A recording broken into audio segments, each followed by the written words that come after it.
Hello everyone. This is the second video I'm doing today. I just recently uploaded the head-to-head comparison between the Mastrop THX789 and the Monolith by Monoprice THX AAA Dual DAC Dual Amp Desktop Amplifier. Ah, what a wonderful name. And while I was doing that, in the back of my mind, I was thinking about this particular video.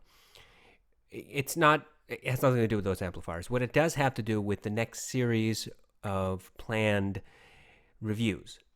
Not headphones, not amplifiers, but it contains amplifiers and DACs and those chipsets. So here's the thing.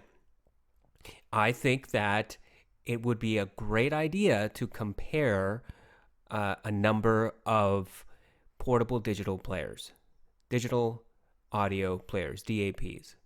And I have a few of them. And I was looking towards getting a couple of more to round this out so that we have a good comparison to do. What I've tried to do is get different types of DAPs, of players from different companies with different DACs and amp implementation. So I'm trying to differentiate the players for the thing that really does matter. Now, the user interface, the number of knobs it has, the type of battery it contains, all that is important for the ultimate decision whether you're going to buy one of these things or not. But the sound is really what is going to drive the deciding vote for any one of these. And the DAC chip that's contained in these players is what is going to create the best experience for you. The user interface and all that stuff is going to come into play, but it's the sound, right? So I've tried to get players that have different DAC chips so that we can kind of touch on the sound signatures of all those manufacturers and their DACs. So what I'm doing is I'm going to ask you for a comment. And what I would like is for you to tell me, based upon what you know, what type of DAC you would prefer to get a comparison of. So what do I have? Well, I have an SR15 from Astell Kern. I have the Hibby R6 that I've been using for a while. I have a Sony player that I got for really cheap. It's the NW-A55, Z1A, X1A, W1A, W1A. That's what it is. NW-W1A, I think. It's a fairly good player. I have the Cohen P2 arriving, as well as the Cohen D2. And I am interested in getting the FIO M11. And if you haven't heard about the M11 yet, go look it up. The M11 has a couple of very interesting features that might be of some benefit in the future, and it's competitively priced like most FIO products are. So that's going to happen eventually. So here's the bottom line. There's one more there's one more player that needs to come into this group of players that we're going to compare so that I can have everything together. And I have to make a decision, and I would like your input about it. So we're going to look at three, and I'll tell you which ones I personally am interested in and which ones I think would be of the most benefit overall. Okay, so let's get to it. Activo. If you've never heard of Activo, don't worry, I hadn't heard of it until I did my own research. Activo is a no-name company that came out of nowhere because I had been used to FIO and Astell Kern and Sony because those are the big names, right? Activo, would you be surprised to find out? And tell me if you are surprised. Activo is an Astell Kern baby company. That's right. Astell Kern, those people at Astell Kern who make digital audio players that cost no less than $600 or $700 to start $600 or $700 all the way up to $3,000 to $4,000. Those individuals made this company, Activo, and this is an Activo player. It's got the UI of an Astell Kern for the most part, and it has a separate implementation of the DACs and amp modulation modules So it's not exactly an Astell Kern. You're not going to get an Astell Kern for real cheap. That's not what this is for. Basically what it is Activo has its own circuitry that is it's not Astell Kern circuitry. It's not the same type of circuitry that those players have. Not to that same level. But it's the UI, and the UI is either exactly the same or very, very close to the Astell Kern, because Astell Kern is the mothership for this company. And this is $299. That's a lot of money. I understand. It's a lot of money. It's got a weird, hokey look. There have been a few reviews about this product online. Go on YouTube. You'll watch something. It's not particularly insightful. There's one person on YouTube. Channel is Portify, Portfi. I think it's Portfi or Portify, something like that. Just search for it. And he does a review of the CT10, Activo CT10, which is what we're looking at, and other players, and he does a fairly good job. But I'm not particularly interested in this one as much. There's nothing particularly unique about this player. There are some downsides and there are some upsides. The upside is that you're getting an Astell Kern baby player.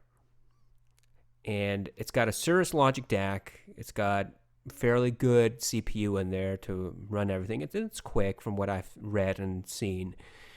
Maximum capacity is 512 gigabytes with an expandable card. It's got a touchscreen. It's got a volume knob thing on the side. And you can play all your high-res files in 24-bit, 192 kilohertz. So it, on paper, looks like a fairly good amplifier, DAC player. But it's not particularly unique. And for $300, you can probably get something that's as good, if not better, in some of the categories. For example, like the Cohen D, the original D, that has, I think, a 50-hour battery life, and is renowned in the audiophile community for its really good sound. And that's $150, so half the price for this thing. I'm not particularly interested in it. I don't really like the design. I already have an Astell Kern. I don't think that it's of any benefit to get a baby Astell Kern from a baby company, especially if the DAC is not unique. If the DAC itself I have in one of my other players that we're going to compare. Then there is the Sony NW-A55, which is surprisingly a little less expensive than the brand new no-name Activo. I had never heard of it. Maybe it's been around for a while. Who knows? And the A55 is one of the lower model Sony players. Now, I already have a much higher model Sony player I just told you about a few moments ago. It doesn't make sense to get this. It's not doing anything unique compared to the higher model that I have and will compare. It's just a more pocketable version.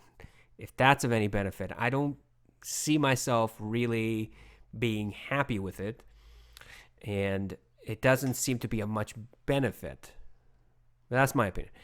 But the one that I really am looking towards, and I guess this is where I'm leading you, is the Astell Kern AK Jr. This has been out for a long time. It's a very old player, and it can only be found on eBay. It's the least expensive out of the three that I've just shown you. It's got a Wolfson DAC. It's an old DAC. It's pocketable, and it's good. It's a good player from everything I've read. It's an Astell Kern that has been stripped of all the unnecessary superfluous stuff.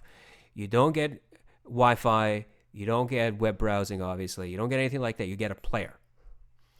And if you want an Astell Kern, if you want their UI, you want good sound, you want their build quality, well, it's the Junior, which is not made anymore. This, in my opinion, this is unique. My request is for your input. Tell me what you think. Do you think that the CT10 is more worthwhile, or the A55, or the Junior? Now, here's what I'll say. The A55 is not going to beat the other Sony player that I have, and I'm not going to tell you what it is because it's going to be a surprise, but it's not going to beat it by any stretch of the imagination. It's just a smaller player with fewer features. The CT10 is not going to beat the Cohens that are coming in.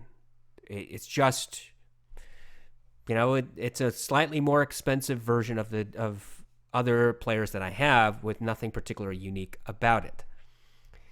And then you have the Junior, which I think probably is going to offer something unique. None of my other players have a Wolfson DAC in them. And this might be something worth looking at, especially if you're in the market to find something that is a good player, unique player, well built by a reputable company.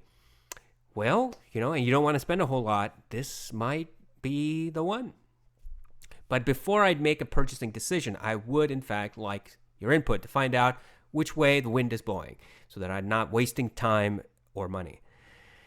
Your input is going to help decide, but it's not going to be the deciding factor. It's just going to be more information about how to proceed. If you can help me out with that, I would greatly appreciate it. Thank you so much. I will probably wait another day or so before I make a final decision amongst these three. And whoever makes a comment and starts a conversation, you get your first word in. Thank you so much. Have a wonderful day.